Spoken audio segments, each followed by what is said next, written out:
Gig వర్కర్లు online ప్లాట్ఫామ్లలో తాత్కాలిక ఉద్యోగులనే gig వర్కర్లు అంటారు. స్విగ్గీ, జొమాటో, అమెజాన్ ఆర్డర్పై ఇంటికి హోమ్ డెలివరీ చేసేటువంటి వ్యక్తులు అందరూ కూడా గిగ్ వర్కర్లే.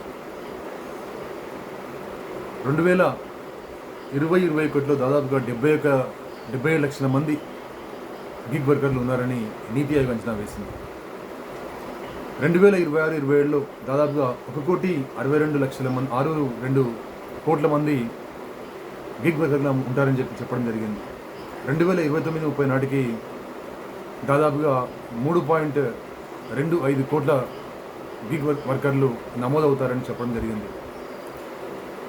ఈ శ్రమ్ అనేటువంటి ఒక పోర్టల్ ద్వారా కేంద్రం వారి నమోదు ప్రక్రియను చేపడుతుంది. వారి సంక్షేమం కోసం ఒక బిల్లును కూడా తీసుకురావడం జరిగింది.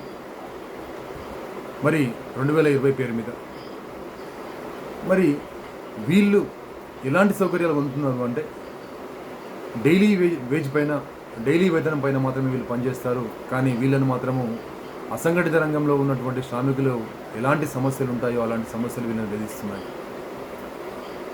మరి వీళ్లకు మొట్టమొదటిగా చట్టం చేసిన రాష్ట్రం ఏంటంటే రాజస్థాన్ 2023లో చేసింది. కానీ ఇంతవరకు కూడా దాని ఫలితాలు సక్రమంగా అందుకోలేకపోతున్నారు. ఇటీవల గిగ్ వర్కర్ల సంక్షేమం అనేటువంటి పేరు మీద తెలంగాణ రాష్ట్రం కూడా ఒక చట్టం చేయడం జరిగింది.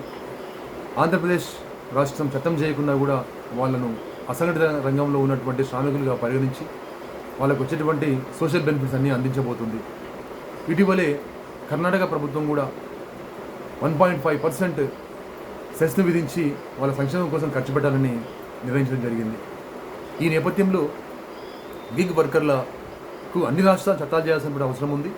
అదేవిధంగా ఎందుకు గిగ్ వర్కర్లకు సమస్యలు ఉన్నాయంటే ఒకవేళ వాళ్ళని కనుక శ్రామికులుగా గుర్తిస్తే వాళ్ళకి పిఎఫ్లు కానీ ఈఎస్ఐలు కానీ ఆయా కంపెనీలు ప్రొవైడ్ చేయాల్సిన అవసరం ఉంటుంది. అది చాలా భారంగా ఉంటుంది. కాబట్టి వాళ్ళను శ్రమదోపిడీ చేస్తూనే ఉన్నాయి శ్రామికులు.